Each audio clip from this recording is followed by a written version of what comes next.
எரேமியா 31 அதிகாரம் 17 வசனம்.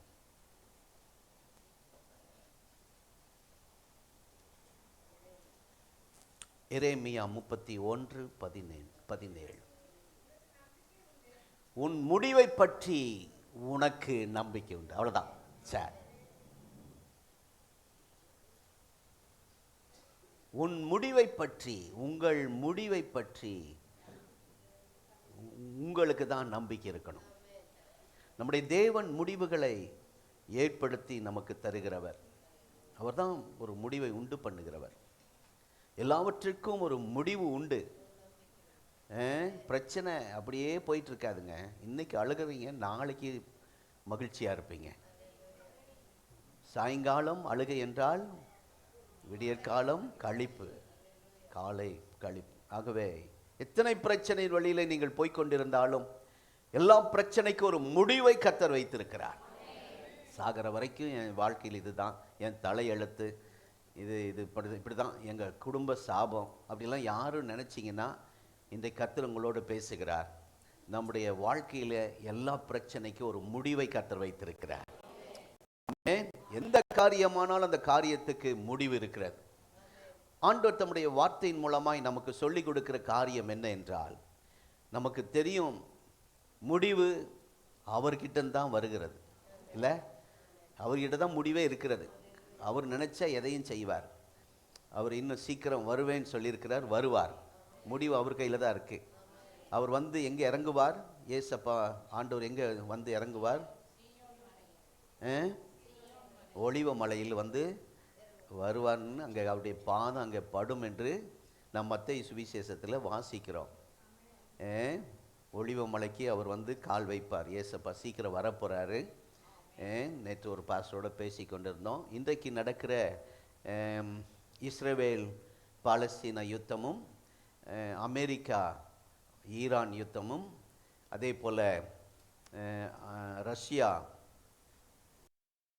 யுத்தமும் இயேசுவின் வருகை சமீபம் என்பதற்கு அடையாளமாக இருக்கிறது. ஆமென்.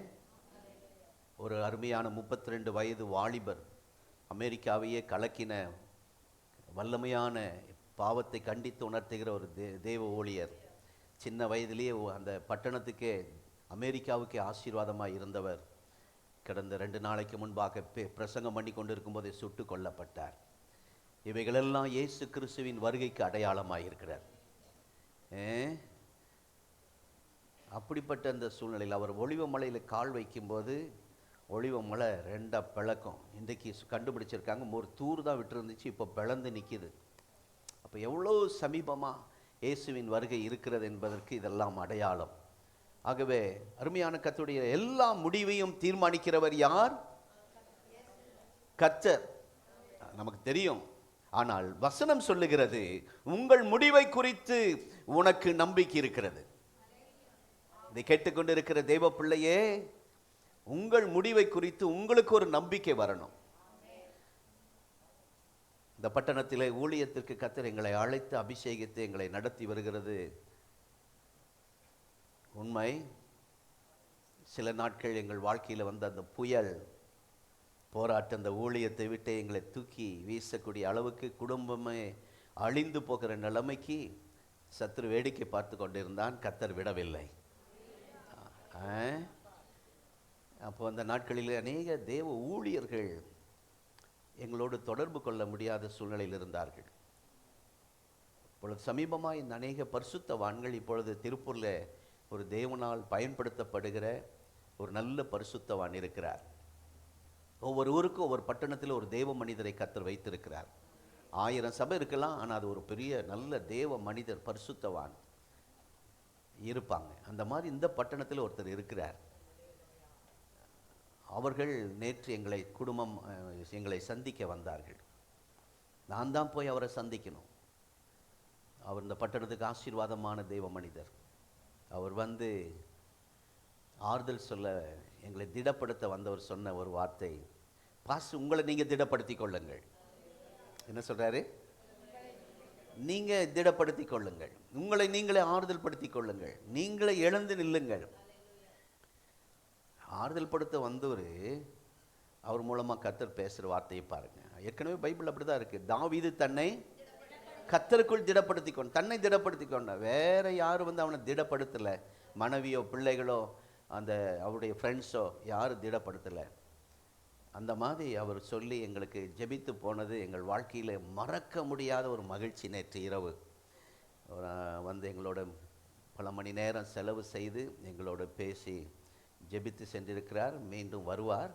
நம்ம ஒரு ஆராதனையில் அவரை அழைப்போம். இன்றைக்கி யாருன்னு தெரிஞ்சுக்குவீங்க. கர்த்தருக்கு ஸ்தோத்திரம். என்ன சொல்ல வரேன்னா, இந்த வார்த்தைகளை கேட்கும் நமக்கு, அதாவது நம்மை குறித்த நம்பிக்கை நமக்கு இருக்கணும். ஆமென். நம்மை குறித்த நம்பிக்கை நமக்கு இன்றைக்கு வரணும். அதுக்கு தான் இந்த வார்த்தை கர்த்தர் தந்திருக்கிறார். இந்த வார்த்தை இஸ்ரவேல் ஜனங்களுடைய எதிர்காலத்தை மையப்படுத்தி பேசப்பட்டாலும், சிறையிருப்பில் இருக்கிற அந்த இஸ்ரவேலர்கள் பாபிலோனிலே நாங்கள் இருக்க போகிறோம், அங்கேயே தான் இருக்க போகிறோம் அப்படின்னு நினச்சிட்டு இருக்காங்க. ஆனால் ஆண்டவர் சொல்கிறார், இல்லை, உன் வாழ்க்கையில் நீ நல்ல இஸ்ரவேல் தேசத்தில் இருந்தால் இப்பொழுது அடிமைப்பட்ட பாபிலோனிலே இருக்கிறாய், இப்படியே இருக்க போகிறது இல்லை அப்படிங்கிறத வெளிப்படுத்த கர்த்தர் பேசுகிறார். மறுபடியும் நீங்கள் சொந்த தேசத்துக்கு வருவீர்கள். இடிக்கப்பட்ட தேவாலயத்தை மறுபடியும், அந்த மறுபடியும், ஆமே, அப்போனா இப்போவே இப்படியே இருக்காது, மறுபடியும் ஒரு மாற்றம் நம்ம வாழ்க்கையில் வரும், உங்கள் குடும்பத்திலே வரும், நம்முடைய சபையிலே வரும். நம்முடைய சபைக்கு ஒரு முடிவை வைத்திருக்கிறார், உங்கள் குடும்பத்துக்கு ஒரு முடிவை வைத்திருக்கிறார். இப்போ போயிட்டு இருக்கிற சூழ்நிலை ஒரு முடிவல்ல. அந்த நம்பிக்கையை கர்த்தர் இன்றைக்கு நமக்குள்ளே தருவாராக. ஹல்லேலூயா. தேவநாமம் மகிமைப்படுவதாக. ஆகவே இழந்து போன அதே ஸ்தானத்திலே மீண்டும் மறுபடியும் உன்னை நிறுத்துவேன், அதை பெற்றுக்கொள்வீர்கள், திரும்ப பெற்றுக்கொள்வீர்கள். மறுபடியும் சகல ஜனங்களுக்குள்ளே உங்களை புகழ்ச்சியும் கீர்த்தியுமாய் சிறந்திருக்க வைப்பேன். அப்படியே அழுதுட்டு இருக்க மாட்டீங்க, வாழ்நாளெல்லாம் பஞ்சப்பாட்டை பாடிட்டு இருக்க மாட்டீங்க, வாழ்நாளெல்லாம் புலம்பிக் கொண்டு இருக்க மாட்டீங்க, வியாதியிலே கழிக்க மாட்டீங்க. இதுக்கு ஒரு முடிவை கர்த்தர் தரப்போகிறார். அதை நான் நம்புறேன். ஆமென். ஹல்லேலூயா. இதோடு என் வாழ்க்கை முடிந்து விட்டது, எதிர்காலம் இல்லை என்று நினைக்க வேண்டாம். அப்படி யாராவது வந்திருப்பீர்களானால் இது தொடரும் தான், இது இவ்வளவுதான் அப்படின்னு நினைக்கிறவங்களுக்கு இன்றைக்கு இந்த வார்த்தையின் மூலமாய் உங்களுக்கு ஒரு ஆசீர்வாதமான திட்டத்தை கர்த்தர் வைத்திருக்கிறார். எதிர்காலத்தை குறித்த ஒரு பெரிய நோக்கம் என்னிடத்தில் உண்டு என்பதை தேவன் மறுபடியும் இப்படிப்பட்ட வசனங்களின் மூலமாக நம்முடைய வாழ்க்கையின் மூலமாய் நம்முடைய ஜனங்களுக்கு தெரியப்படுத்தி கொண்டே இருக்கிறார். இந்த வார்த்தைக்காய் நான் கர்த்தரை துதிக்கிறேன். ஏன் மறுபடியும் ஜனத்தோடு கர்த்தர் பேசுகிறார் என்றால், அவர்களுக்கு பெரிய அந்த நம்பிக்கை வரணும். வர்ற வரைக்கும் இந்த வசனத்தை பேசிக்கிட்டே தான் இருப்பார். ஆமென். நமக்குள்ள ஒரு விசுவாசம் வரணும். அது வரைக்கும் இந்த வார்த்தை வந்துக்கிட்டே தான் இருக்கும். வாக்கு தத்துவம் விசுவாசம் வந்து நீங்கள் வந்துருச்சு அப்படின்னு பார்த்தா, யாருக்கெல்லாம் இந்த செய்தி கேட்டு விசுவாசம் நம்பிக்கை வந்துருச்சோ அவங்க வாயிலிருந்து வரும், நிச்சயமாகவே முடிவு உண்டு, என் நம்பிக்கை வீண் போகாது. வசனத்தை பேசுறதில்ல, எனக்குள்ள அந்த விசுவாசம் வந்துருச்சு, எனக்குள்ள அந்த நம்பிக்கை வந்துருச்சுன்னா இந்த வார்த்தை தானா வரும்.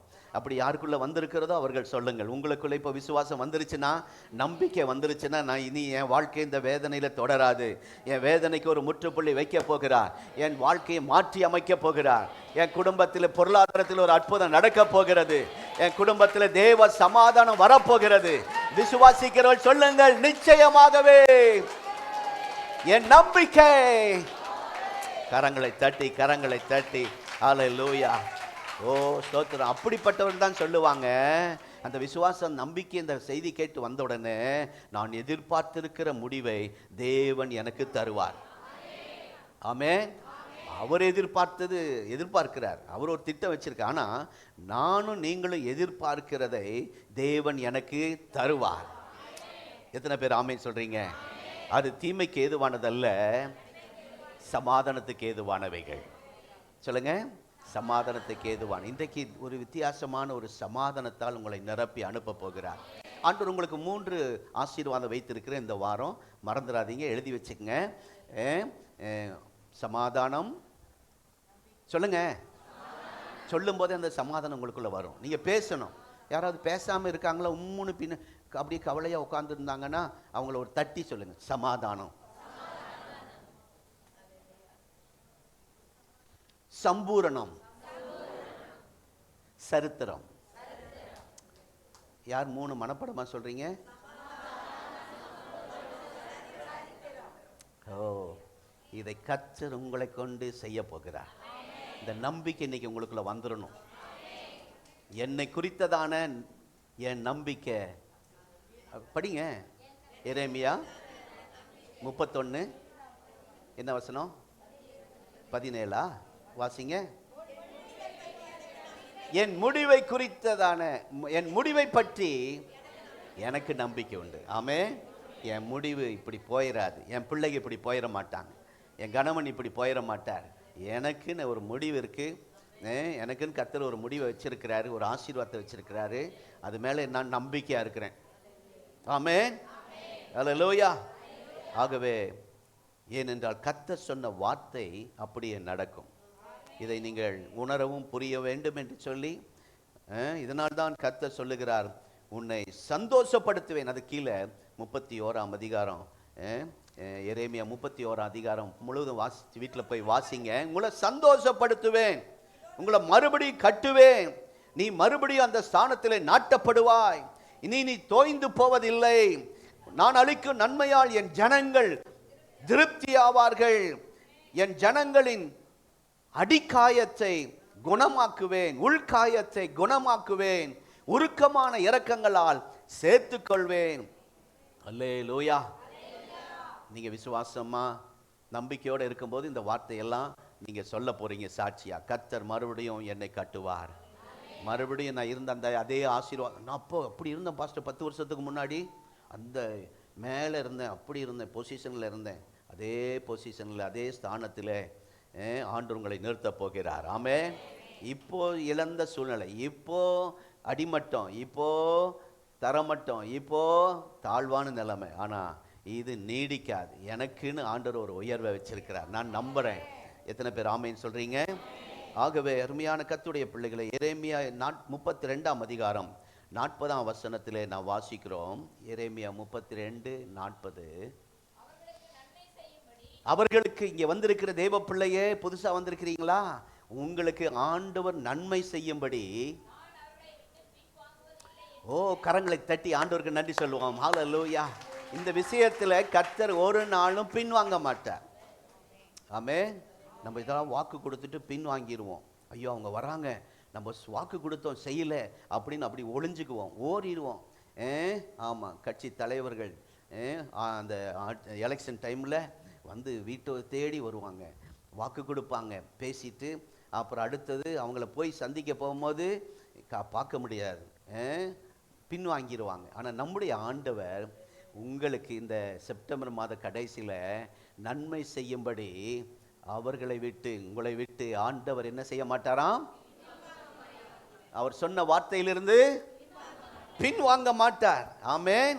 உங்கள் முடிவை குறித்து ஏன் நம்பிக்கையா இருக்கணும்னா, என் ஜனமே நீ அறிந்து கொள், உனக்கு நன்மை செய்யணும்னு நான் முடிவு பண்ணிட்டேன், இந்த சபைக்கு அற்புதம் செய்யணும்னு நான் முடிவு பண்ணிட்டேன். அந்த எண்ணத்திலிருந்து, அந்த தீர்மானத்திலிருந்து நான் ஒரு நாளும் பின் வாங்க போவதில்லை என்று கர்த்தர் பேசுகிறார். ஆகவே நான் அப்படி செய்கிறேன். ஏன்னா நான் உங்களுக்கு நன்மை செய்து, உங்களுக்கு 41 வசனத்தில் உங்களுக்கு நன்மை செய்ததில் சந்தோஷமா இருக்கிறாராம், ரொம்ப ஹாப்பியா இருக்கிறாராம். பிசாசு உங்களுக்கு தீமை செய்யறதுல சந்தோஷமா இருக்கான், மந்திரவாதி குடும்பத்தை கெடுக்கிறதுல அவன் சந்தோஷமா இருக்கான், ஒரு சபையை அநியாயமாக அழிக்கிறதுல விரோதிகள் சந்தோஷமா இருக்கிறான், நேரத்தையும் பணத்தையும் செலவு பண்ணிக்கிட்டு அவ்வளோ மகிழ்ச்சியாக இருக்கிறான், சிரிச்சுக்கிட்டு ஆடிக்கிட்டு இருக்கிறான். ஆனால் ஆண்டவர் ஸ்தோத்திரம் உங்களுக்கு நன்மை செய்வதிலே சந்தோஷமாக இருக்கிறாராம், தீமை செய்வதில் இல்லை. அந்த கட்டாயத்தில் நான் செய்யணுமே என் பிள்ளைக்கு, வேறு வழி இல்லாமல் செய்யணும் அப்படி இல்லை, அப்படி நீங்கள் நினச்சிடாதீங்க. ரொம்ப ஹாப்பியாக இருக்கிறேன் இந்த மாதம், இந்த சபைக்கு, இந்த தேவ பிள்ளைகளுக்கு, இந்த 2ஆம் ஆராதனைக்கு வந்திருக்கிற உங்களுக்கு, உங்கள் குடும்பத்துக்கு, உங்கள் சந்ததிக்கு ஏதாவது ஒன்று செய்யணும். அந்த காரியத்தில் ஆண்டவர் எப்படி இருக்கிறாராம்? ஹாப்பியாக இருக்கிற, சந்தோஷமாக இருக்கு. அதனால்தான் உங்கள் முடிவை குறித்து நீங்கள் நம்பிக்கையாக இருக்கணும். அல்லேலூயா. அவர் அவ்வளவு சந்தோஷமாக இருக்கும் போது இப்போ உங்கள் முடிவை குறித்து நீங்கள் எப்படி இருக்கணும்? நம்பிக்கையாக இருக்கணும். ஆமென். 42 வசனத்தில் ஒரு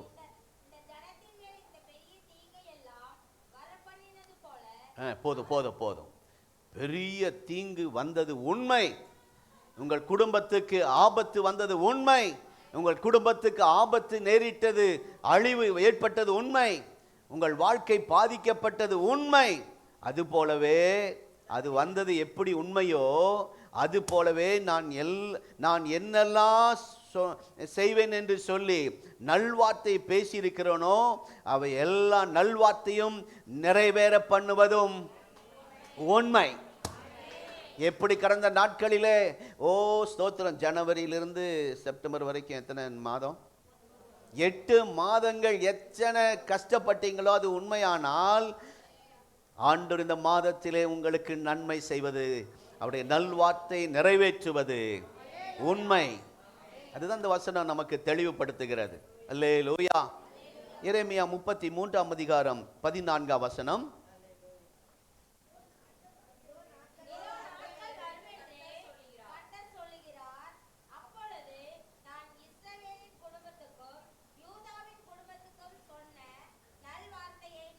நிறைவேற்றுவேன். கரங்களை தட்டி கரங்களை தட்டி அல்லேலூயா. கரங்களை தட்டுங்க.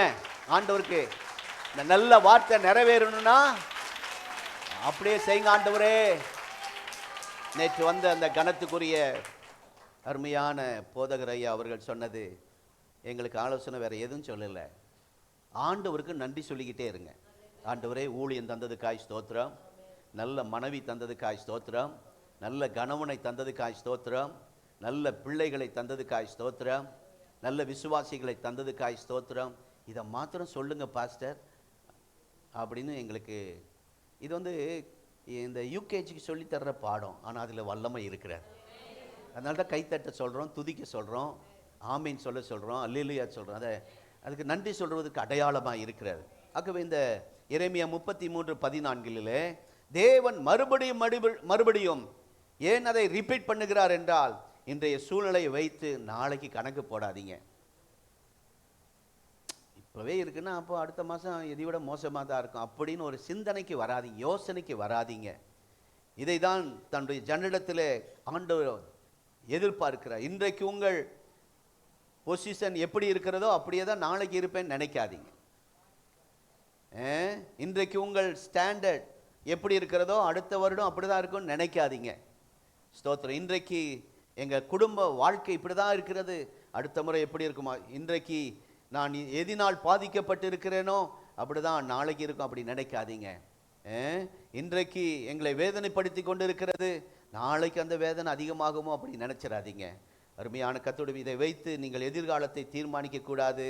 ஒரு முடிவை கர்த்தர் உண்டு பண்ண போகிறார். ஆண்டவர் சொல்லுகிறார், உங்கள் முடிவை வைத்து உனக்கு நம்பிக்கை இருக்கிறது என்று நான் நினைக்கிறேன். ஆண்டவர் சந்தோஷப்படணும். ஆமென். உனக்குத்தான் நம்பிக்கை இருக்கணும், வேற யாருக்கு வேண்டாம். உங்களுக்கு ஒரு நம்பிக்கை இன்றைக்கு உங்களுக்குள்ள வரணும்னு சொல்லி தான் இந்த வார்த்தை கர்த்தர் தந்திருக்கிறார். எத்தனை பேர் ஆமென் சொல்றீங்க? ஆகவே இந்த முதலே சொல்லிட்டேன், 3 வித இந்த வார்த்தை நம்முடைய முடிவு என்றவுடன் 3 வார்த்தையை நம்ம மறக்கக்கூடாது. சொல்லுங்க. சமாதானம், சம்பூரணம், சரித்திரம். அல்லேலூயா. இஸ்ரவேல் ஜனங்கள் அடிமைத்தனத்தில் இருக்கும்போது, அந்நிய தேசத்தில் இருக்கும்போது, பாதிக்கப்பட்ட நிலைமையில் இருக்கும்போது எப்படி சமாதானமாக இருக்க முடியும்? வீட்டுக்குள்ள ஸ்தோத்திரம் இவ்வளவு பிரச்சனை இருக்கு, எப்படி பாஸ்டர் ஜெபிக்க முடியும்? எப்படி ஆண்டவர் ஆராதிக்க முடியும்? அது உண்மைதான். ஆனால் அந்த வார்த்தை ஆண்டவர் தொடர்ந்து தருகிறார் என்றால், நீங்கள் ஆண்டவர் சொல்லுகிறார் என்னென்றால், உன் கவலை இருந்தாலும் மறந்து எனக்கு ஒரு முடிவை ஆண்டவர் காட்டி தருவார். என் பிரச்சனை இருந்தாலும் என்னை அதுக்கு ஒரு முடிவை கர்த்தர் கட்டுவார், ஒரு முடிவை உண்டு பண்ணுவார் அப்படின்னு நீங்கள் சொல்லணும். அதுக்கு ஒரு எண்ட், அதுக்கு ஒரு கடைசி முடிவை வச்சிருக்கிறார். ஸ்தோத்திரம். அதுதான் ஃபைனல், தொடராது. அல்லேலூயா. அது தொடராது. சத்துரு உங்களை தொடர முடியாது. அல்லேலூயா. அதுதான் இனி கடைசி, லாஸ்ட், ஃபைனல். இந்த நிலைமைக்கு கர்த்தர் நம்மை கொண்டு வந்திருக்கிறார். விசுவாசிக்கிறீங்களா? இன்னும் தொடரும், இன்னும் எத்தனை வருஷம் இதை பார்ப்பேன் இப்படி அப்படிலாம் நினைக்காதீங்க. இன்னைக்கு உங்கள் பிரச்சனைக்கு கர்த்தர் இன்னைக்கு தான் ஃபைலை க்ளோஸ் பண்ண போகிறார். ஆமென். இதுதான் கடைசி ஃபைனல் லாஸ்ட்டுக்கு நீங்கள் வந்துட்டீங்க. ஆகவே ஆண்டவர் சொல்லிட்டு இனி எந்த சஞ்சலத்துக்கும் இடம் தரமாட்டேன். பைபிளை படிக்கும்போது ஒரு வார்த்தை கத்த தருவார். யாரெல்லாம் பைபிள் படிக்கிறீங்க? சந்தோஷம். அப்போ படிக்கும்போது அதை வைத்து ஒரு முடிவு பண்ண போகிறீங்க. இனி வரும் நாட்களில் ஆண்டவர் வசனம் தந்துக்கிட்டே இருப்பார். அதை படிக்கும்போதே உங்களுக்குள்ள ஒரு முடிவு வந்துடும், ஒரு விசுவாசம் வந்துடும். அப்போ கொரிந்தியர் வாசிக்கிறீங்கன்னு வைங்க. 1 கொரிந்தியர் 2 கொரிந்தியர் இருக்கு. அப்படி கொரிந்தியர் வாசித்து கொண்டிருக்கும் போது பவுல் சொல்லுகிறார் ஒரு இடத்துல, எப்பக்கம் நெருக்கப்பட்டும் ஒடுங்கி போவதில்லை, கலக்கம் அடைந்தும் மனம் முறிவதில்லை. அப்படி ஒரு வார்த்தை வரும். வந்த உடனே ஆனால் வாழ்க்கை முழுவதும் நெருக்கமாக தான் இருக்கு. எல்லாருக்கும் வாழ்க்கை முழுவதும் கலக்கம்தான், நெருக்கம்தான், போராட்டம் தான், உடைக்கப்படுகிறது. இப்படி வாசிக்கிறோம். பவுல் எப்படி வாசிக்கிறார? நாங்கள் என்னங்க? நாங்கள். அப்படிதான் இருக்கா? எப்படிங்க? நாங்கள். சொல்லுங்க. நீங்களே சொல்லிட்டீங்க தானே? இப்போ பவுல் சொல்லல, நீங்க தான் சொல்லியிருக்கீங்க. நாங்கள். அல்லேலூயா. அன்னைக்கு பவுல் சொன்னார், இன்னைக்கு நீங்க சொல்லியிருக்கீங்க. நீங்களும் நானும் சொல்லிட்டோம். நாங்கள் எப்பக்கம் நெருக்கப்பட்டும் ஒடுங்கி போவதில்லை, கலக்கமடைந்தும் மனமுறிவதில்லை. ஆமே. துன்பப்படுத்தப்பட்டும் கைவிடப்படுவதில்லை. அல்லேலூயா. கீழே தள்ளப்பட்டோம் மடிந்து போகிறதில்லை. ஹல்லேலூயா. இப்படி நாங்கள் வாசிக்கிறவர்கள் நீங்க தான். பவுலுக்கு யாருக்கும் கொரிந்திய சபையாருக்கு எழுதணும்னு நினைக்கக்கூடாது. பைபிளை படிக்கும்போது அப்படி உடனே எடுத்துக்கணும். இதை வாசிக்கும் போது டக்குன்னு ஒரு முடிவுக்கு வரணும். இந்த நெருக்கம் நிரந்தரம் அல்ல. இப்போ நான் சந்திக்கிற பிரச்சனை நிரந்தரம் அல்ல. நான் போய்கொண்டிருக்கிற பாதை, போராட்ட பாதை நிரந்தரம் அல்ல. எனக்கு ஒரு விசாலம் இருக்கிறது.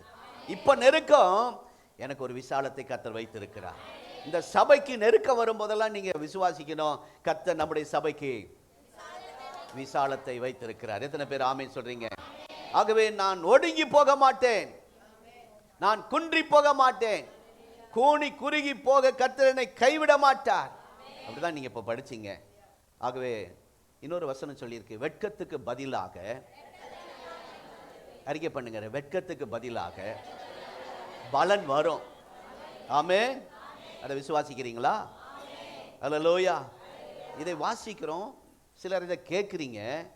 வெட்கம் ஒரு முடிவு அல்ல, உங்க நிந்தனை ஒரு முடிவு அல்ல. போச்சு, வாழ்க்கையே வெட்கப்பட்டு போச்சு, தலை குனிஞ்சு போயிட்டோம், அவ்வளோதான் அப்படின்னு முடிவு பண்ணிடாதீங்க. அது ஒரு முடிவு அல்ல. ஆண்டவர் சொல்றாரு, இரட்டத்தனையான பலன் வாரும், அதுதான் முடிவு. கவனிக்கிறீங்களா? ஸ்தோத்திரம். இப்போ பொருளாதாரத்தில் மிக நெருக்கடியான பிரச்சனையில், பண பிரச்சனையில், கடன் பிரச்சனையில் நீங்கள் பாதிக்கப்பட்டு இங்கே வந்திருக்கலாம். அப்போ அந்த நேரத்தில் உபாகம் 28ஆம் அதிகாரத்தை நீங்கள் வாசித்து கொண்டு இருக்கிறீங்கன்னு நினச்சிக்கங்க. அங்கே வாசிக்கிறோம், நீயோ,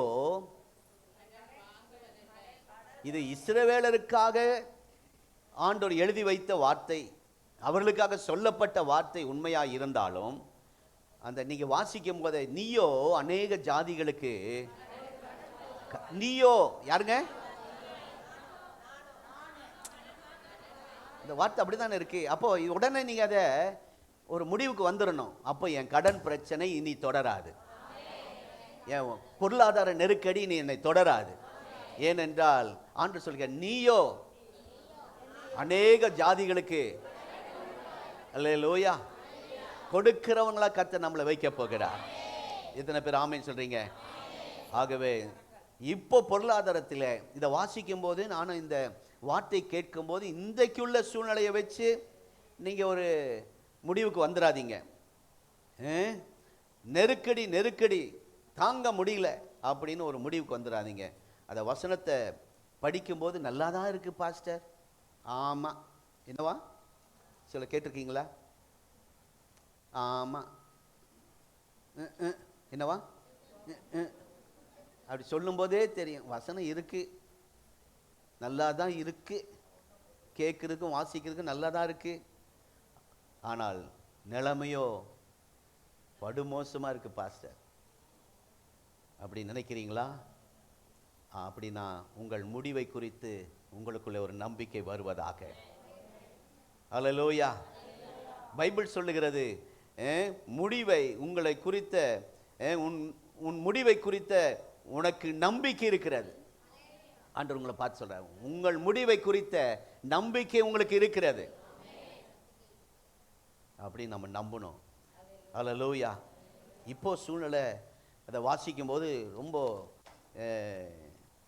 ஒரு நேரம் சாப்பிடாம ஒரு மாதம் ஒழுங்காக வாடகை கட்டி ஒரு மாதம் லேட்டாக கட்டுறது, அவன் வந்து வீட்டுக்காரன் வாசல் நின்று திட்டுறது, இந்த சூழ்நிலைக்கெல்லாம் கர்த்தர் ஒரு முடிவை தருவ போகிறார். ஆமே. படிச்சுக்கிட்டே இருக்கிறீங்க. உபாகம் 28ஆம் அதிகாரத்தில் உன்னை வாளாக்காமல் அப்படின்னு வசனம் வரும். யார? உன்னைன்னா இந்த தான், நம்மள தான். நீங்கள் அப்படி அந்த இதுக்கு விசுவாசத்துக்கு வந்துருங்க, அந்த நம்பிக்கை கிட்ட வந்துருங்க.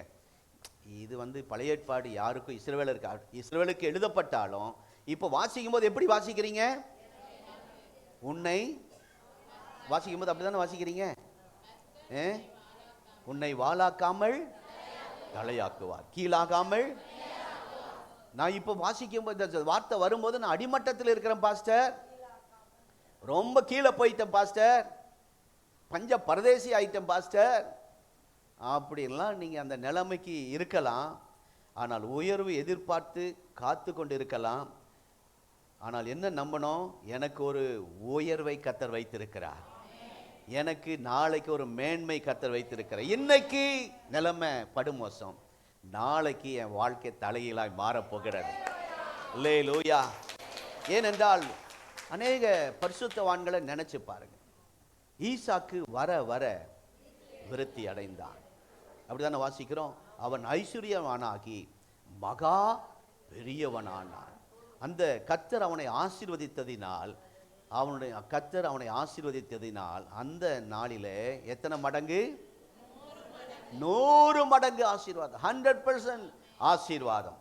இதை வாசிக்கும் போது கர்த்தருடைய வார்த்தை, நீங்க இந்த வார்த்தை கேட்டுக்கொண்டிருக்கும் போதே நானும் இதே போல ஆசீர்வதிக்கப்பட போறேன் அப்படின்னு ஒரு முடிவுக்கு கர்த்தர் உங்களை கொண்டு வருவாராக. இது ஈசாக்குன்னு எடுத்துக்காதீங்க, இந்த வார்த்தை எனக்காக.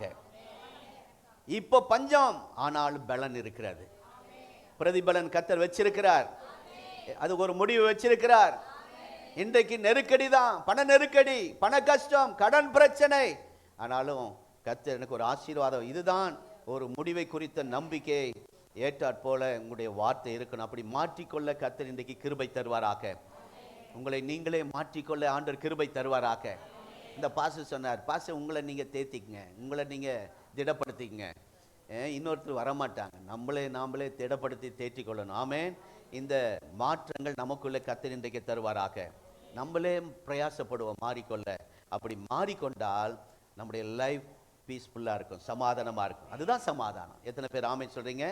அப்படி இல்லாத பட்சத்தில் வசனம் இது யாருக்கோ, பாஸ்டர் எதுக்கோ கத்திட்டு இருக்கிறார் யாருக்கோ அப்படின்னு நீங்கள் வந்துட்டு போயிடுவீங்க. இந்த வசனம் ஜீவன் உள்ளது, இந்த வசனம் சத்தியம் நிறைந்தது, இந்த வசனம் உங்களோடு பேசி கொண்டு இருக்கிறது. ஆகவே ஆண்டவர் சொல்லியிருக்கிறார், அந்த ஒரு இடத்துல வாசிக்கும் போது நானே பரிகாரியாகிய கர்த்தர் அப்படி அதை வாசிக்கும் போதே உங்கள் உடம்புல உங்கள் சரீரத்தில் ஏதோ ஒரு பலவீனம் இருக்க தான் செய்யும். நேற்று இன்றைக்கு காலையில் நினைக்கிறேன் 1 மணிக்கு மேலே ஒரு வயிற்று வலி வந்துச்சு பாருங்க, தாங்க முடியாத ஒரு வலி. அப்படி வலி வரும்போது பாஸ்டர்மா ஒரு மெடிசன் சொல்லியிருக்காங்க, வெந்தயம் இருக்குல்ல அதை வாயில் போட்டு தண்ணி குடிச்சிடணும்னு சொல்லியிருக்காங்க. நான் அப்படி தான் அதை பண்ணேன். போட்டோன்னே 10 நிமிஷத்தில் நல்லா ஆயிடுச்சு. ஜெபம் பண்ணி தான் ஆண்டு தான் சுகம் தரார். வெந்தயத்தில் ஒன்றும் இல்லை, வெந்தயத்து மேலே விசுவாசம் போகாது இருப்பதாக. என்ன சொல்கிறேன்னா, அந்த நேரம் 7up இருக்குமா, வேற என்ன வயிற்று வலிக்கு போவண்டாவோ ஓமத்திராக இருக்கா, இதெல்லாம் சில வீட்டில் இருப்பதற்காக ஸ்தோத்திரம் இருக்கட்டும். பெருங்காயம், என்ன காயம்? கீழே விழுந்து பெரிய காயம், பெருங்காயம். இதெல்லாம் ஆண்டவர் மெடிசன் எவ்வளோ அழகாக படைச்சி வச்சிருக்காரு பாருங்க. இந்த வலி கொஞ்ச நேரத்தில் பயம் வந்துருச்சு எனக்குள்ள, தாங்க முடியாத வலி, என்ன ஆயிடுச்சோ அப்படின்னு. ஆனால் அது கொஞ்ச நேரத்தில் கர்த்தர் சுகம் தந்தார். என்ன சொல்ல வரேன்னா, அப்படிப்பட்ட நேரத்தில் பைபிளை படிச்சிருக்கும் போது இங்கே உடம்புக்குள்ளே ஏதோ இருக்கும், இப்போ இருக்கு. இந்த வசனத்தை கேட்டுக்கொண்டு இருக்கும்போது ஒரு பலவீனம் உங்களுக்குள்ள இருக்கிறது உண்மைதான். ஆனால் அது தீர்க்க முடியாத வேதனையாக இருக்கலாம், தீர்க்க முடியாத வியாதியாக இருக்கலாம். ஆனால் நீங்கள் வாசிக்கும் போது சொல்லணும், எகிப்துக்கு வர பண்ணின வியாதியும் ஒன்றை எனக்கு வர பண்ண மாட்டார், பொல்லாப்பு எனக்கு நேரிடாது, வாதை என் கூடாரத்தை அணுகாது, அப்பத்தையும் தண்ணீரையும் ஆசீர்வதித்து வியாதி என்னை விட்டு விலக்குவார், என் காயங்களை ஆற்றி எனக்கு ஆரோக்கியம் வர பண்ணுவார், வியாதி என்னை விட்டு விலக்குவார். அல்லேலூயா. அவரே பரிகாரியாகிய கர்த்தர், யெகோவா ராபா, சுகம் தருகிற தெய்வம், என் தழும்புகளால் குணமானீர்கள் என்று சொல்லியிருக்கிறார். இப்படியெல்லாம் வாசிக்க இதையெல்லாம் நாம் விசுவாசித்து அவைகளெல்லாம் நாம் சொல்லி கொண்டே இருக்கும்போது பலவீனம் வியாதி உங்கள் வாழ்க்கையில நெருங்காது, உங்களை தொடாது. ஆமென். இந்த வார்த்தைகள்லாம் நிறைய எடுத்து வச்சுக்கணும், ரெடியாக வச்சுக்கணும். உங்கள் வீட்டில் மாத்திரை ரெடியாக வச்சுருக்கீங்களே டப்பா, சிலர் கூடவே வச்சுருப்பாங்க, பேக்குள்ளேயே வச்சுருப்பாங்க. நல்லது இருக்கட்டும். அதே போல் இந்த வார்த்தைகளும் சிலதெல்லாம் எழுதி கூடவே வச்சுருங்க. அப்பப்போ ஒவ்வொரு மாத்திரையும் அப்பப்போ இந்த விட்டமின்லாம் போட்டுக்குங்க. ஒவ்வொரு வார்த்தையும் போட்டுக்கிட்டிங்கன்னா கர்த்தர் உங்களை பலப்படுத்துவார். ஆமென். கர்த்தர் எனக்கு ஒரு தெய்வீக சுகம் தருவார். இந்த ஆராதனையில் அநேகரை கர்த்தர் தெய்வீக சுகம் தந்து அவருடைய தழும்புகளால் உங்களை சுகமாக்கி அனுப்ப போகிறார். அதுதான் என் நம்பிக்கை. இப்படியெல்லாம் நம்பினால்தான் சுகத்தை கர்த்தர் தருவார். ஏசாயா 54ஆம் அதிகாரத்தை 11ஆம் வசனத்திலிருந்து 17ஆம் வசனம் வரைக்கும் ஒரு முறை நாங்கள் வாசித்து இருந்தேன். ரொம்ப ஆறுதலாக இருந்துச்சுங்க. 11ஆம் வசனத்தில் பெருங்காற்றில்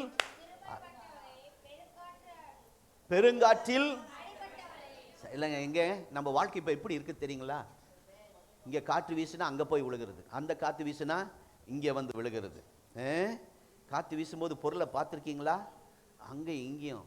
இந்த ஃபுட்பாலை நான் நினச்சிக்குவேன், இந்த ஃபுட்பால் பாவம் இல்லை, இங்கே ஒருத்தன் உதைக்கிறான், அது சந்தோஷமாக போகலாம் பார்த்தா அங்கேருந்து ஒருத்தன் உதைக்கிறான், இந்த சைடில் போனால் இங்கேருந்து ஒருத்தன் உதைக்கிறான். இன்றைக்கி நிறைய பேர் ஃபுட்பால் போல தான் இருக்கிறீங்க. முன்னால் போனால் கடிக்குது, பின்னால் போனால் உதைக்குது. வீட்டுக்குள்ளே அந்த சூழ்நிலையில் இருக்கீங்களா? வேலை செய்கிற இடத்துல. ஆனால் அப்படிப்பட்டவங்க தான் பெருங்காற்றில் அடிக்கப்பட்டவர்களே. அப்படின்னா குடும்பம் அங்கும் இங்கும் ஸ்தோத்திரம் அப்படியே ஆடிக்கிட்டு இருக்கு. இன்னைக்கு என் குடும்பம் களைஞ்சு போயிருமோ, உடைஞ்சு போயிருமோ, அந்த அளவுக்கு ஆடிக்கிட்டு இருக்கு பெருங்காற்றிலே. கர்த்தர் சொல்லுகிறார், உங்க குடும்பத்தை கல்லுகளை போல பிரகாசிக்க பண்ணுவேன். ஆமென். ஒரு கல் எவ்வளோ பிரகாசமாக இருக்கோ சூரிய வெளிச்சம் பட்டு, அந்த மாதிரி பெருங்காற்றில் அடிக்கப்பட்டு வந்திருக்கிற சகோதரனே சகோதரியே, அருமையான ஊழியரே, உங்களை கர்த்தர் பளிங்கு கற்களாய் பிரகாசிக்கும் கற்களாய் கர்த்தர் மாற்றப் போகிறார். எல்லாம் இன்றைக்கு அங்கே பாருங்க, குடும்பம் அவ்வளோ நல்லா இருந்த குடும்பம் இன்றைக்கு அலங்கோலமாய், காற்று அடிக்கப்பட்ட வீடு எப்படி இருக்கும்? அலங்கோலமாக இருக்கும், பொருள் தாறுமாறாக இருக்கும். இன்னைக்கு நிறைய குடும்பம் அலங்கோலமாக இருக்கு. அந்த குடும்பத்தை எல்லாம் கர்த்தர் அழகுபடுத்த போகிறார். ஆமே. இப்படிப்பட்ட நம்பிக்கை நமக்கு, அதை குறித்ததான நம்பிக்கை இன்றைக்கு வருவதாக. குடும்பத்தையே நினைச்சு நிறைய பேருக்கு வியாதி வந்துருச்சு. ஆண்டு இதுக்கு தான், உங்களுக்கு தான் கர்த்தர் இந்த வார்த்தையை தருகிறார். குடும்பத்தை கர்த்தர் பொறுப்பெடுக்கிறார். அலங்கோலமாக இருக்கிற குடும்பத்தை கர்த்தர் அழகுபடுத்த போகிறார். களைந்து போயிருமோ, உடைந்து போயிருமோ, குடும்பம் நாசமாயிருமோ நினைக்கிற உன் குடும்பத்தை கர்த்தர் கட்டி எழுப்புவார். அல்லேலூயா. ஓ, அங்கே வாசிக்கிறோம், இனி ஆண்டவர் அப்படிப்பட்ட ஆசீர்வாதமாய் மாற்ற போகிறான். கீழே வாசித்தே வந்த, எவர்கள் உனக்கு விரோதமாய் கூட்டம் கூடினார்களோ உன் பட்சத்திலே வருவார்கள், எதிரி ஆயுதம் வாய்க்காதே போகும்.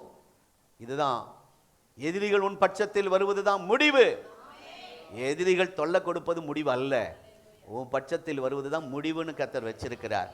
உனக்கு விரோதமாக எழும்பும் ஆயுதம் அதுதான் முடிவு. வாய்க்காதே போவோம் முடிவு. உங்களுடைய பிள்ளைகளை குறித்ததான கவலையோடு இருக்க பெற்றோரே, உங்கள் பிள்ளைகளுடைய சமாதானம் பெரிதாக இருக்கும். அவர்கள் கர்த்தரால் போதிக்கப்பட்டிருப்பார்கள். ஆமென். என் பிள்ளைகளின் சமாதானம் சொல்லுங்க, அறிக்கை பண்ணுங்க, அறிக்கை பண்ணுங்க, பெரிதா இருக்கும். உங்க பிள்ளைங்க இப்ப வெளிநாட்டில் இருக்கலாம், வெளியூர்ல இருக்கலாம், தூர தேசத்தில் இருக்கலாம். இப்ப நீங்க அறிக்கை பண்ணி, என் பிள்ளைகளுடைய சமாதானம் பெரிதா இருக்கு. இப்படி எல்லாம் நினைக்கும் போதுதான் உங்கள் முடிவை குறித்து நீங்கள் யோசித்தால், சிந்தித்தால் அது சமாதானமா வரும் சிந்தனை. இல்லாட்டினா டென்ஷன், அப்புறம் என்ன சொல்றது, பிபி, ப்ரெஷர், ஏதோ தலை சுத்து, எல்லா சுத்தும் வந்துடும். ஆனால் இப்படி நீங்கள் அறிக்கை பண்ணணும். யாக்கோபு இப்போ ரொம்ப சஞ்சலத்தோடு இருக்கு. கவனிங்க, நம்மளாட்டம் தான் அந்த ஒரு மனுஷன் இருக்காம பாருங்க, ரொம்ப வேதனை, சஞ்சலம் தாங்க முடியல. பிள்ளைகள் எல்லாரும் பக்கத்தில் இருந்தாலும் யார் இல்லை? யோசேப்பு இல்லை. யோசேப்பை இழந்துட்டான். ஆகவே எத்தனையோ பேர் வந்து ஆறுதல் சொல்லி பார்க்குறாங்க, ஆறுதல் படுத்தவே முடியல. அவர் சொல்கிறார், கடைசி காலத்தை சஞ்சலத்தோடு தான் பாதாளத்தில் இறங்க பண்ணுவேன் அப்படின்னு ஒரு வார்த்தையும் விட்டார். நம்மளும் அப்படி வேதனையில் சொல்கிறோம் பாருங்க. இப்படி ஒவ்வொரு இரவையும் கண்ணீரோடு அவர் கழித்து கொண்டிருந்தார். ஒவ்வொரு நைட்டு வரும்போது அழுகதான் யோசேப்பை நினச்சி. இப்போ கர்த்தர் ஒரு முடிவை காட்டுகிறார். என்னன்னா, யாக்கோபை எகிப்து கர்த்தர் அனுப்புகிறார். அல்லேலூயா. ஆண்டவர் அடுத்து சொல்றார், அங்கே யோசேப்பு உயிரோடு இருக்கு, நீ அங்கே போற, மறுபடியும் நான் கொண்டு வந்துடுவேன் அப்படி சொல்லி யோசேப்பு உயிரோடு இருக்கிறான். அதை சொன்ன உடனே, உன்னை மட்டும் அல்ல, அங்கே போன உடனே யோசேப்பை மாத்திரம் இல்லை, யோசேப்பின் பிள்ளைகளையும் பார்க்க கர்த்தர் உதவி செய்தார். இப்போ யாக்கோபு சொல்றார், போதும் சஞ்சலத்தோடு நான் சாகணும், குழியில் இறங்கணும் அப்படிலாம் பேசுகிறோம் இல்லை. அப்படி பேசினவர் இப்போ சொல்றாரு, போதும், எல்லாம் பார்க்க வேண்டியதெல்லாம் பார்த்துட்டேன், இதுதான் முடிவு. இப்போ சஞ்சலத்தோட முடிய வைக்க மாட்டாரு. நீங்க பார்க்க வேண்டியதெல்லாம் பார்த்துட்டு தான் உங்களை பரலோகத்தை கர்த்தர் கொண்டு போவார். அல்லேலூயா. அதுக்கு இடையில வர்றதெல்லாம் வரட்டும், சூழ்நிலை மோசமா போகட்டும், ஆனாலும் என் முடிவை குறித்து எனக்கு ஒரு நம்பிக்கை இருக்கிறது. ஆமென். கர்த்தருக்கு ஸ்தோத்திரம். ஆகவே இந்த இடத்துல அதுதான் பார்க்கிறோம். இப்போ மரித்தால் ஓகேங்கிறார் யாக்கோபு. முதல்லாம் அப்படி இல்லை. ஆனால் இப்போ பார்த்தாச்சு, பார்க்க வேண்டியதெல்லாம் பார்த்தாச்சு. உங்களை எல்லாம் பார்க்க வேண்டியதெல்லாம் பார்த்துட்டு தான் உங்களை கர்த்தர் பரலோகத்துக்கு டிக்கெட் கொடுப்பார். அதுக்கு முன்னாடி டிக்கெட் கேட்காதீங்க. கேட்டிங்கன்னா இன்னும் ஒரு 10 வருஷம் கழிச்சு தான் டிக்கெட் தருவார். ஆமாம், தொலைஞ்சா நல்லா இருக்கும், வீட்டை விட்டு போனால் நல்லா இருக்கும். ஆமாம், அப்படிலாம் சொல்லக்கூடாது. இப்போ எல்லாம் திருப்தியாக இருக்கு. இப்போ யாக்கோபுக்கு எல்லாம் சமாதானமாக இருக்கு. அதை தான் கர்த்தர் உங்களுக்கு செய்ய போறார். இதுக்கு முன்னாடி சஞ்சலம், அழுக, இரவெல்லாம் கண்ணீர், நிம்மதி இல்லை, நான் எப்போ பாதாளத்தில் இறங்குவேன், என் உயிர் போகிற வரைக்கும் இதுதான் அப்படின்னு நினைச்சு வர வாழ்க்கையை பாருங்க. கடைசி காலத்தில் எல்லா பிள்ளைகளையும் கூப்பிடுறார், ஆசீர்வதிக்கிறார். இதெல்லாம் நம்ம குடும்பத்தில் நடக்கணும். ஆமே. நம்ம பிள்ளைகளை, அது எந்த பிள்ளைகள் ஒவ்வொன்றும் ஒவ்வொரு விதமாக இருக்கும். இல்லை கை எப்படி நல்லாவா கரெக்டாக இருக்கு, இது கொஞ்சம் குண்டாக இருக்குது, இது ஒரு குட்டையாக இருக்குது எனையாட்டம், இது ஒரு நட்டையாக இருக்குது, இதுதான் மோதிர விரலோ பாம்பு விரலா, பாம்பு விரலாம் இப்படி இருக்கணும்ல. சரி, ஒவ்வொரு விரலுக்கு ஒவ்வொரு பேர் வச்சுருக்கிறீங்க. அது குடும்பத்தில் அப்படி இருக்கும். இருந்தாலும் யாராக இருந்தாலும் நம்ம பிள்ளைகளை நம்ம ஆசீர்வதிக்கணும். ஆமே. இவர் பாருங்க, கடைசி காலத்தில் பிள்ளைகளை ஆசீர்வதித்தார். தீர்க்க தரிசன வார்த்தை சொல்லி ஆசீர்வதிக்கிறார். நீங்கள் அப்படி சொல்லி ஆசீர்வதிக்கணும், சரிங்களா? உங்கள் பிள்ளைகளுக்கு தீர்க்க தரிசன வார்த்தை சொல்லி ஆசீர்வதிக்கணும். நீங்கள் எப்படி ஆசீர்வதிக்கிறீங்க? எரும மாடு, கழுத, அப்புறம் உதைக்காமையா இருப்பான். எரும மாடுன்னா அதை எடுத்துட்டு வா, ஏன்னா ஏற்கனவே எரும மாடுன்னு அது அசையமா, வெயில் அடித்தாலும் மழை பெஞ்சாலும் அசையாது. அதுகிட்ட அசைவை எப்படி கீழ்ப்படிதல் எப்படி எதிர்பார்ப்பு? ஏற்கனவே நீங்கள் ஒரு பட்டம் கொடுத்துட்டீங்களே, உங்கள் ஆசீர்வாத தீர்க்க தரிசன வார்த்தை வந்துருச்சே. ஆகவே இனி உங்கள் பொன்னான மொழிகள், உங்கள் பாஷைகள் மாறுவதாக. ஆமே. நல்ல தீர்க்க தரிசன வார்த்தை சொல்லி மனசார அவங்க பிள்ளைகளை ஆசீர்வதிக்கிறார். இந்த பாக்கியம் நம்ம கர்த்தர் தருவாராக. யோசேப்பை கூப்பிடுறார், யோசேப்பு வா, நான் இன்னும் கொஞ்ச நேரத்தில் உயிர் போகிறேன். அதெல்லாம் கர்த்தர் காட்டுறாரு பாருங்க. நம்ம சாகிறது நமக்கு தெரியணும், எப்போ போனேன்னு தெரியக்கூடாது. பிள்ளைகளுக்கும் தெரியணும், கூப்பிட்டு சொல்லிடணும், எனக்கு ஒரு நல்ல ஜூஸ் போட்டு வா, எனக்கு ராபோஜனம் கொடு, பாஸ்டர் கூப்பிட்டு ஒரு ஜெபம் பண்ணு, இப்படிலாம் சொல்லி அப்படி ஆண்டவர் செய்வார். இங்கே பாருங்களேன் சொல்கிறார், நான் கொஞ்சம் எல்லாரையும் கூப்பிட்டு ஆசீர்வதிச்சுட்டு நான் இப்போ இன்னும் கொஞ்சம் நாளில் நான் ஆண்டவர்கிட்ட போயிடுவேன். ஆகவே அப்படி போயிட்டா என்னை இங்கே புதைச்சிடாத. அதையும் நீங்கள் கவனமாக இருங்க. அடக்க ஆராதனையில் விசேஷமாக கவனமாக இருங்க. முதல்ல சொல்லிடணும், உங்கள் பிள்ளைகள்கிட்ட நீங்கள் அறிக்கை கொடுத்துடணும், இங்கே நான் புதைச்சிடாத. நம்ம தேசத்தில் அந்த பரிசுத்தம் ஆபிரகாம், ஈசாக்கு, யாக்கோபு முற்பிதாக்கள் புதைச்ச இடத்துலையும் தான் நான் போய் புதைக்கணும். தேவ பிள்ளைங்க புதைச்ச இடத்துல தான் என்ன புதைக்கணும். அதில் என்ன தைரியம், எப்படி கவனமாக இருக்கிறார் பாருங்க. ஸ்தோத்திரம். ஆகவே எல்லாம் செய்ய வேண்டியதெல்லாம் செய்தி முடித்தாயிற்று. பரலோகம் போவது தான் பாக்கி. அந்த சூழ்நிலை கர்த்தர் கொண்டு போவார். எல்லாம் அறகுறையாக விட்டுட்டு போக மாட்டார். ஆமென். இதுதான் முடிவு. தேவ பிள்ளைகளுக்கு வருத்தம் இடையில் வரலாம், பிரச்சனை இடையில் வரலாம், சஞ்சலம், இழப்பு, கண்ணீர் வரலாம். அது நிரந்தரம் கிடையாது. அதுக்கு தான் இந்த யாக்கோபை கர்த்தர் நமக்கு திருஷ்டாண்டமாய் வைத்திருக்கிறார். உங்கள் முடிவு சமாதானம் என்பதை மறந்து விடாதீர்கள். இப்பொழுது யாக்கோபுடைய முடிவு சமாதானம். ஆரம்பத்திலே அவருடைய முடிவு சஞ்சலமாய் இருந்தது, இப்பொழுது அவருடைய முடிவு சமாதானம். அறிக்கை பண்ணுங்க, சமாதானம். சொல்லும் போது தான் அந்த சமாதானம் உங்களுக்குள்ள வரும், குடும்பத்துக்குள்ள சமாதானம் வரும். உங்கள் முடிவு குறித்து உங்களுக்கு தான் நம்பிக்கை இருக்கணும். எத்தனை பேர் ஆமென் சொல்றீங்க?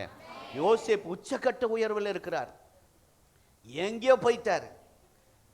எகிப்து இருந்தாலும் எகிப்து என் முடிவு அல்ல.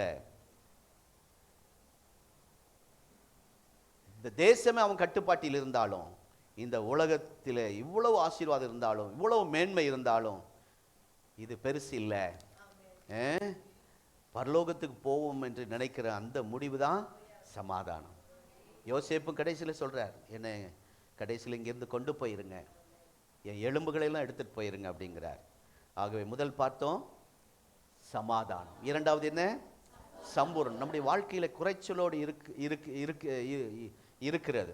திருப்தியா இருக்கணும், நிறைவா இருக்கணும்.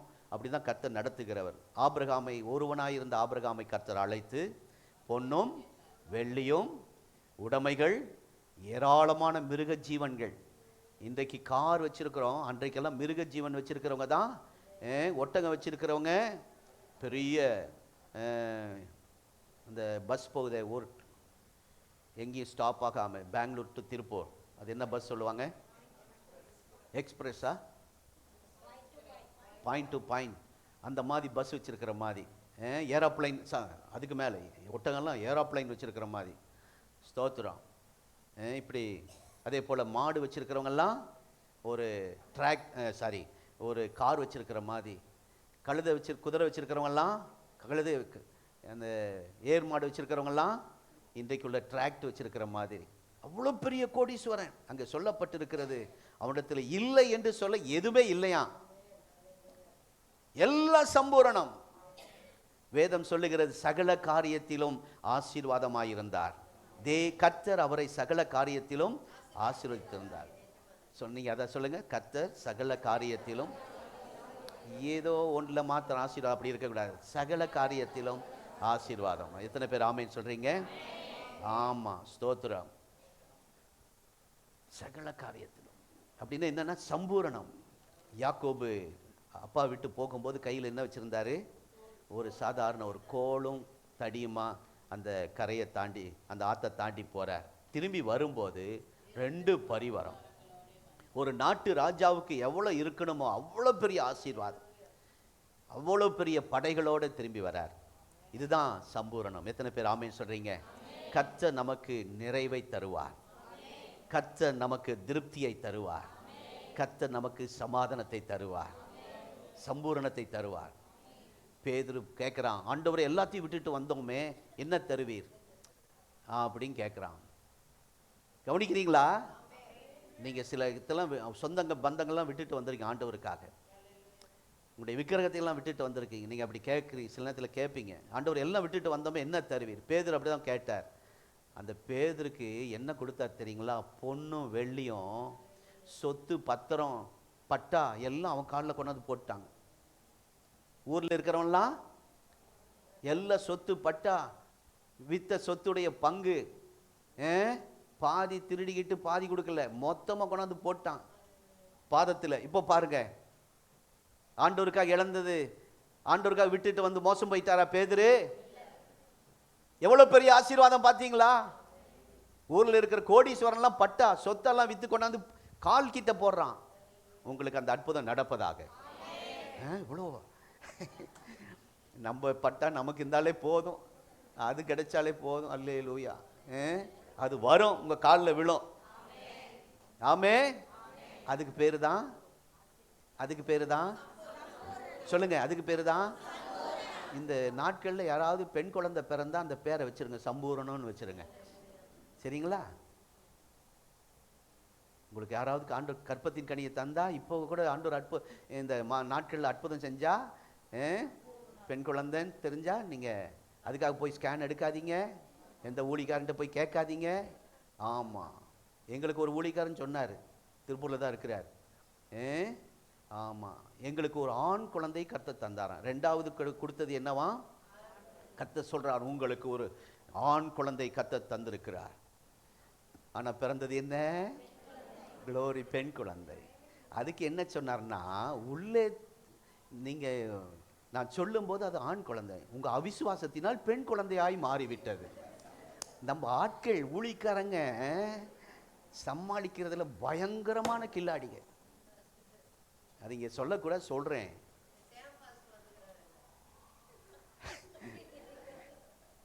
இல்ல, ஊழிக்காரன் பாருங்க, அவன் பாருங்க எப்படி மாத்துறான். அப்படிதான் கவனமா இருக்கு. ஒரு பாஸ்டரு பிரசங்கம் பண்ணிட்டு இருக்கும் போது திடீர்னு கேஷ் ட்ரபிள், புரிஞ்சுக்கிட்டீங்கன்னு நினைக்கிறேன். அப்போ எல்லாரும் சிரிச்சிட்டாங்க சர்ச்சில். சிரிச்ச உடனே, ஏன் சிரிக்கிறீங்க? என்ன பரிசுத்தாவி வந்துச்சு, அசுத்தாவி போயிடுச்சு. போட்டார் ஒரு போர்டு, பரிசுத்தாவி வந்துச்சா அசுத்தாவி போயிருச்சான். ஏதாவது பேசி வசனத்தை பேசி சமாளிக்கிறவன் தான் ஊழிக்காரன். ஆகவே அருமையான கர்த்தருடைய பிள்ளைகள், முதலாவது என்ன சொன்னேன்? சமாதானம். இரண்டாவது சம்பூரணம். ஹல்லேலூயா. மனதில் ஒரு திருப்தி இருக்கிறது பார்த்தீங்களா? அதுதான் மிக முக்கியம். வீட்டில் நிறைவா இருக்கிறது இல்லை, மனசுல திருப்தி வரணும். நெஞ்சில கை வைங்க, ஆண்டவரே என் மனதில் ஒரு திருப்தி வரட்டும் அப்பா. ஹல்லேலூயா. இந்த மனசுல ஒரு திருப்தி வரணும். சிலருக்கு எல்லாமே இருக்கு, திருப்தியே இல்லைங்க. ஒரு குழப்பம், ஒரு என்ன என்ன என்ன வாழ்ந்து அங்கே உள்ள மனசில் இன்றைக்கு ஒரு திருப்தியை கர்த்தர் தருவாராக. மூன்றாவதாக சொல்லி முடிக்கிறேன், சரித்திரம். டைம். மூன்றாவது என்ன? சரித்திரம். இது 5 மணிக்கு இதெல்லாம் பேசலை, ஒன்று தான் பேசினேன். ஆனால் நீங்கள் பாக்கியவான்கள். ஹல்லேலூயா. உங்கள் வாழ்க்கையில் ஸ்தோத்திரம், முடிவு எப்படி இருக்க போகிறது என்றால் சரித்திரமாய் முடிய போகிறது. ஆமென். மற்றவங்களை போல ஒரு கதையை போல எங்கள் வாழ்க்கை போயிடுச்சு, கதையை போல கழித்து போட்டோம். காலையிலே மலர்ந்து மாலையிலே மறைகிற புல்லை போல காய்ந்து போனோம். எங்கள் வாழ்க்கை காய்ந்து போனது. ஒரு புல்லை போல அறுப்புண்டு போனோம், ஒரு புகை போல ஒளிந்து போனோம். அதெல்லாம் உலகத்தான் அவருடைய வாழ்க்கை. நீங்கள் சொல்ல போறீங்க கிறிஸ்தவ வாழ்க்கை, ஆண்டுடைய எனக்கு தந்த அந்த வாழ்க்கை எப்படி முடியும்? சரித்திரம் படைக்கிறலாய் உங்களை என்னை கர்த்தர் மாற்ற போகிறார். உங்களை குறித்து ஒரு ஸ்திரீ, இங்கிலீஷ்ல அது என்ன சொல்லணும்? சரித்திரம், ஸ்திரீ. ஒவ்வொரு குறித்து ஒவ்வொரு சரித்திரம் எழுதப்படும். தீர்க்க தரிசனமாய் கர்த்தர் சொல்லுகிறார். ஆமென். நீங்க இருக்கும் போதே அதை பேசுவாங்க. சிலர்லாம் இறந்த பின்னாடி தான் புகழ்ந்துகிட்டு இருப்பாங்க பாத்தீங்களா? உயிரோடு இருக்கும்போது ஒரு டம்ளர் தண்ணி தர மாட்டாங்க. போய் தண்ணி எடுத்துட்டாமா, கேள்வி கிடக்குது, போகிற கட்டையை பாரு, போகிற நேரத்தில் தண்ணியாமா அப்படிங்குவாங்க. ஆனால் போன பின்னாடி பால் கொண்டாந்து ஊற்றுவாங்க. அது வெளியே வரும். அது என்னமோ பால் ஊற்றிட்டா ஒரு திருப்தி. நல்லா இருக்கும்போது ஊற்ற மாட்டாங்க. நல்லா இருக்கும்போது ஒரு வாய் சோறு ஊட்ட மாட்டாங்க. செத்து போனோன்னு கல்லறையில் கொண்டு ஒரு இலையை வச்சு எல்லா பலகாரம் அடுக்கி வைக்கிறது. ஒரு நல்லா இருக்கும்போது ஒரு குளிப்பாட்டுறது இல்லை, செத்து போன குளிப்பாட்டுறதுக்கு ஓடி வர்றது. உயிரோடு இருக்கும்போது ஒரு நல்ல ட்ரெஸ் வாங்கி தர்றது இல்லை, செத்து போனோன்னு கோடி துண்டை தூக்கிட்டு வர்றது.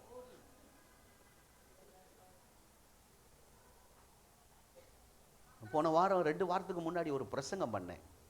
கர்த்தர் பெரிய காரியங்களை செய்வார். இந்த பிரசங்கத்தை ஒரு நாள் நாங்கள் சத்தியமங்கலத்தில் சின்ன பையனாக இருக்கும்போது நான் பிரசங்கம் பண்ணியிருக்கேன். அது கிராம மக்கள்.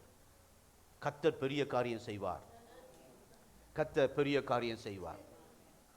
நான் அவ்வளோ பெருசாக பேசுகிறேன், அதெல்லாம் முறைக்குதுங்க. நீங்கள் இல்லை, அங்கே கிராம மக்கள். எனக்கு புரியல. முடிஞ்சோடனே எல்லாம் தெரியும், என்ன பெருசு செய்கிறாரு, பெரிய காரியம் நடந்துடுமா எங்கள் குடும்பத்தில், பெரிய காரியம் நடக்கும் பாஸ்டர்னு வந்து கேட்டா பெருசு ஏதோ பெரிய காரியம் நடந்துருமா. எனக்கு அப்போ கூட எனக்கு மண்டையில் ஏறல, பெரிய காரியம் புரியல.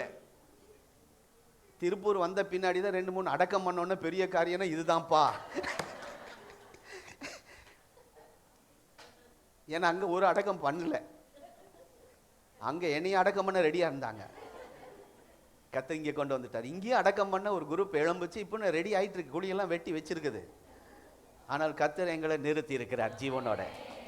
ஹல்லேலூயா. என்ன சொல்றேன்னா, அப்படியெல்லாம் வாழ்க்கை மற்ற புலம்பெல்லாம் இருந்தாலும் அது வாழ்க்கை இல்லை. இனி இந்த உலகத்தில் வாழ்கிற வாழ்க்கை எல்லாம் சரித்திரம். பக்கத்தில் சொல்லுங்க, சரித்திரமா இருக்கு. பாசமாக்கு சொன்னீங்களா? ஒண்ணுமே சொல்லியா? இங்கிலீஷில் சொல்லுங்க. நான் தமிழில் சொன்ன, நீங்க இங்கிலீஷில் சொல்லணும். நீங்கெல்லாம் ஒரு ஸ்திரீ பெட்டியா? சரித்திரம். ஆமென். கர்த்தருடைய நாமம். இனி இந்த உலகத்தில் வாழ்கிற வாழ்க்கை ஒரு சரித்திரம்.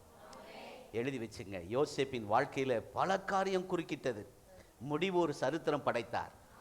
நம்ம சர்ச்சு சரித்திரம் படைக்க போகுது, சரித்திரம் படைக்க போகுது. எழுதி வச்சுங்க. தாவீது சரித்திர புருஷன், மகா பெரிய ராஜா. ஆரம்பம் எப்படி இருந்துச்சு? நம்ம வகதி தான், நம்ம வாழ்க்கை தான். ஆரம்பம் அற்பமா இருந்தது, முடிவோ சம்பூரணம். சரித்திரம், முடிவு சரித்திரம். ஒரு மெய்ப்பனா ஆரம்பித்து ராஜாவாக சரித்திரத்தை முடித்தார். அல்லேலூயா. ஓ ஸ்தோத்திரம். அவர்கிட்ட எனக்கு பிடிச்ச ஒரு பழக்கம் என்னன்னா, ஆலயத்துக்காக பொருளை சேர்த்தார், ஆலயத்துக்காக தங்கம் பொண்ணை சேர்த்தார். உங்களால் ஏதாவது ஒரு தங்கம் ஒரு பொண்ணாவது வீட்டுக்குள்ளே சர்ச்சுக்குள்ளே வந்திருக்கா? நானே ஒரு தங்கம் தான் பாஸ்டர். அப்படியா? அவருக்கு ராஜாக்கு பாருங்க ஒரு ஆசை. அவர் ராஜா கொடுத்தான்னு நீங்கள் நினைக்கலாம். பணக்காரன் எப்பவுமே கொடுக்க யோசிப்பான். இந்த ஏழைக்கு தான் நல்ல ஆண்டவர் கொடுப்பாங்க. பணக்காரன் யோசனை பண்ணிட்டு தான் போடுவான். அதனால தாவீதுக்கு அந்த மனசை கர்த்தர் கொடுத்தார். ஆலயத்துக்கு என்று தாராளமாய் கொடுக்கிற அந்த மனசு, அதுல சரித்திரம் படைச்சிட்டார். நீங்க கர்த்தருக்கு கொடுக்கறதுல சரித்திரம் படைக்கணும். அல்லேலூயா. அதுக்காக ஏதாவது பொருள் வாங்கும் போது ஒரு குடும்பம் அப்படிதானா, நான் ஃபேன் வாங்கி தரேன்னு சொல்லிட்டு அந்த 3 இதழ், அது என்ன சொல்லுவாங்க, ரக்கை, ரக்கையில் அவங்க பேர் எழுதி வச்சுட்டாங்க. ஒரு ரக்கையில் அவர் பேர் கண்ணப்பன், அடுத்த ரக்கையில் அவங்க பொண்டாட்டி பேர் லட்சுமி, 3வது பேர் அவங்க பையன் முருகன், விசுவாசம் எல்லாம் எழுதி கொண்டாந்து கொடுத்துட்டாங்க. இப்போ அவங்களுக்கு ஒரே சந்தோஷம், வர்றவங்கெல்லாம் என் பேரை பார்ப்பாங்க, என் பொண்டாட்டி பேரை பார்ப்பாங்க, என் பிள்ளைய பேரை. ஓடும்போது என்ன தெரியும்?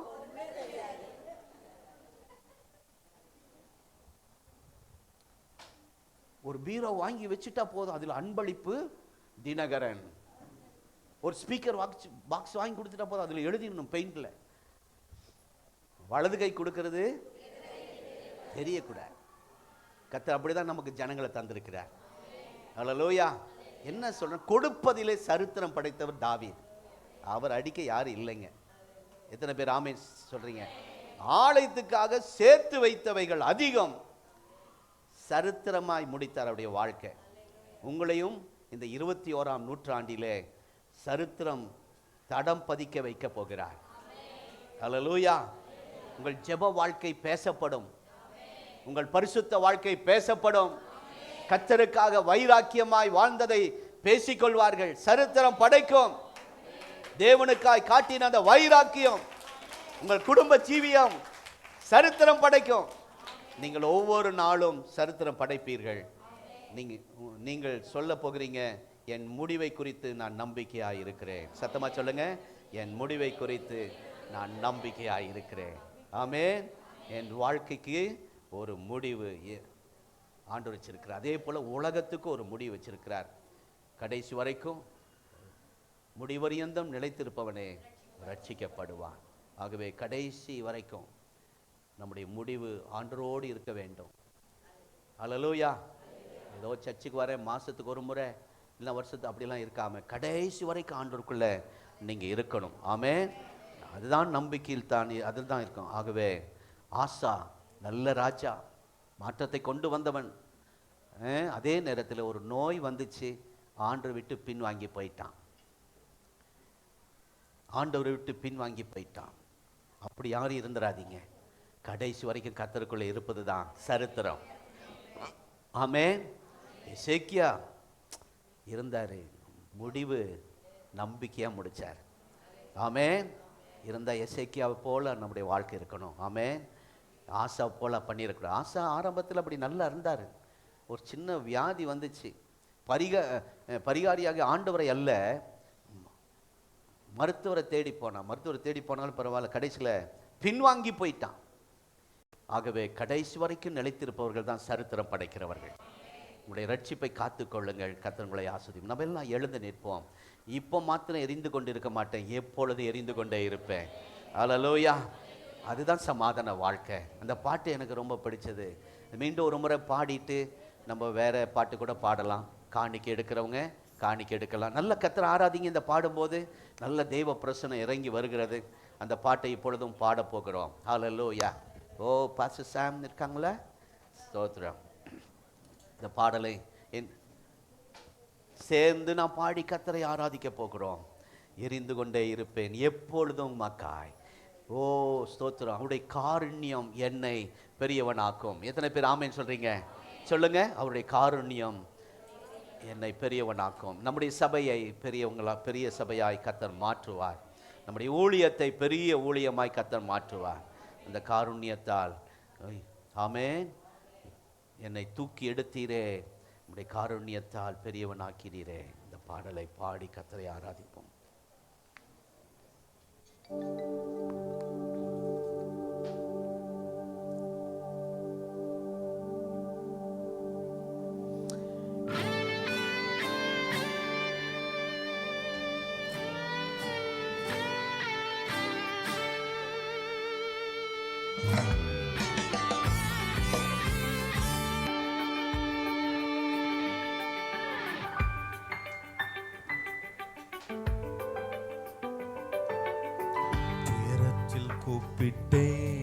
உதவிக்காய் கதறினேன், அழுகுரல் கேட்டீரையா.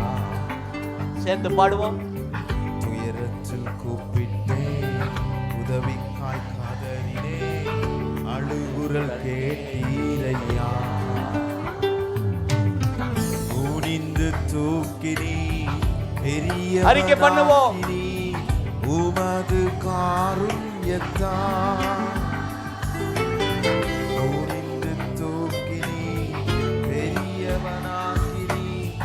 உமது காருண்யத்தால் குனிந்து தூக்கினீரே. பிள்ளைகளை உயர்த்தும் அப்பா. ஆக்கினீரே. உமது காருண்யத்தால் பெரியவனாக்கினீரே.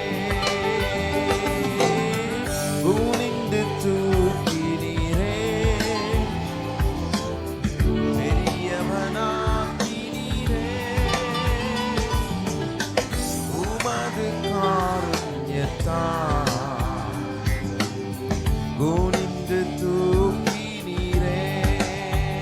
எனது விளக்கு எரியட்டும். எனது விளக்கை எரிய செய்தி இரவை பகலாக்கினீ.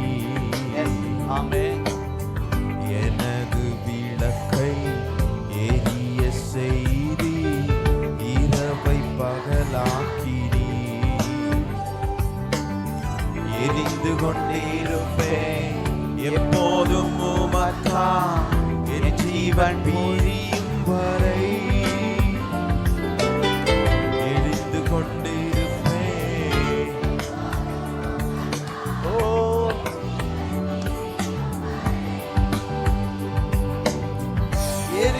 கொண்டே இருப்பேன் எப்போதுமே உமக்காய் என் ஜீவன் பிரியும் வரை எரிந்து கொண்டே இருப்பேன் எரிந்து கொண்டே இருப்பேன் எப்போதுமே உமக்காய் என் ஜீவன் பிரியும் வரை எரிந்து கொண்டே இருப்பேன் நான் நம்பும் கேடகம் விடுவிக்கும் தெய்வம் நீர்தான் நீர்தானையா எல்லாரும் அறிக்கை பண்ணுவோம். நான் நம்பும் கேடகம், நான் நம்பும் கேடகம் விடுவிக்கும் தெய்வம் நீர்தான் நீர்தானையா தூயவர் தூயவர் துதிக்கு பாத்திரர் ஆறுதல் நீர்தானையா தூயவர் தூயவர் துதிக்கு பாத்திரர் ஆறுதல் நீதானையா தூயவர் தூயவரே துதிக்கு பாத்திரரே ஆறுதல் நீதானையா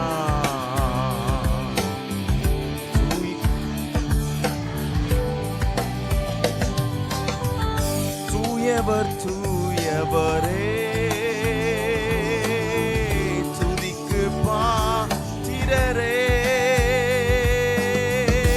ஆறுதல் நீதானையா தூயவர் தூயவரே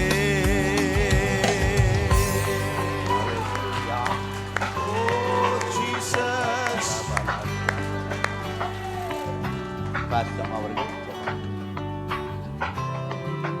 ஸ்தோத்திரம். உம்மை துதிக்கிறோம். கைகளை உயர்த்தி ஆண்டவருக்கு நன்றி சொல்லலாம். ஆண்டவர் நம்மோடு பேசின அவருடைய வார்த்தைக்காக நன்றி செலுத்துவோம். எத்தனை பெரிய ஆறுதல், சமாதான வார்த்தைகள், கட்டுவிக்கிற வார்த்தைகள். ஆமென். ஸ்தோத்திரம். நம்மை உருவாக்குகிற வார்த்தைகள். ஆண்டவரே உமக்கு நன்றி. வாயை திறந்து ஸ்தோத்திரம் பண்ணுவோம். ஆமென். உமக்கு நன்றி அப்பா. ஸ்தோத்திரம். இது போல வேறொரு தெய்வம் இந்த உலகத்தில் இல்லையே. நம்முடைய ஆண்டவர் எவ்வளவு நல்லவர், நம்மை நேசிக்கிறார், நம்மேல் அக்கறையுள்ள ஆண்டவர், நம்மை உருவாக்குகிற தெய்வம், நம்மை உயர்த்துகிற ஆண்டவர். உம்மை துதிக்கிறோம். கைகளை நல்லா தட்டி ஆண்டவருக்கு ஒரு மகிமை செலுத்துவோம். அவர் நல்லவர், அவர் நல்லவர். சொல்லுங்க, இயேசு நல்லவர், இயேசு நல்லவர், இயேசு நல்லவர். சொல்லிட்டே இருங்க. ஆண்டவரே உமக்கு நன்றி அப்பா. நன்றி ஆண்டவரே. நீர் மிகவும் பெரியவர், எங்களை ஆசீர்வதிக்கிறவர், சரித்திரம் படைக்கிறவர்களாய் மாற்றுகிறவர். எங்களுடைய முடிவை நீர் வைத்திருக்கிறீரப்பா. அல்லேலூயா. ஸ்தோத்திரம் ஆண்டவரே. உமக்கு நன்றி. நன்றி அப்பா. அன்புள்ள இயேசுவே, இந்த அருமையான ஆண்டவரே ஸ்தோத்திரம் ஆராதனையின் முடிவு நேரத்திற்காய் உமக்கு நாங்கள் நன்றி செலுத்துகிறோம் அப்பா. இந்த ஆராதனைக்கு எங்களை குடும்பமாக ஆண்டவரை கொண்டு வந்ததற்காய் உமக்கு நன்றி ஆண்டவரே. ஸ்தோத்திரம் ஆண்டவரே. நீர் நல்லவர் அப்பா. பாடல், ஆராதனை, செய்திகள் ஒவ்வொரு பகுதியிலும் உம்முடைய பிரசன்னம் எங்களை ஆட்கொண்டதற்காய் நன்றி தகப்பனே. எங்கள் மத்தியில் உலாவுகிற தெய்வம், எங்களோடு பேசுகிறவர், எங்களை உயிர்ப்பிக்கிற தெய்வம். ஆண்டவரே உமக்கு நன்றி அப்பா. இது போல ஒரு தெய்வம் இந்த பூமியில் இல்லை ஆண்டவரே. நாங்கள் காணவில்லை அப்பா. நீர் ஒருவரே ஆண்டவரே பெரியவராய் இருக்கிறீர் ஆண்டவரே. நீர் எங்களுடைய தேவனாய் இருக்கிறீர். எங்களுக்கு இந்த சொன்ன நல் வார்த்தைகள் எல்லாம் நிறைவேற்ற போறதுக்காய் நன்றி. எங்களுடைய முடிவு உம்முடைய கரத்தில் இருக்கிறது. முடிவு ஒரு நம்பிக்கை எங்களுக்கு தரட்டும் அப்பா. நம்பிக்கை இழந்து வந்திருக்கிறோம் ஆண்டவரே.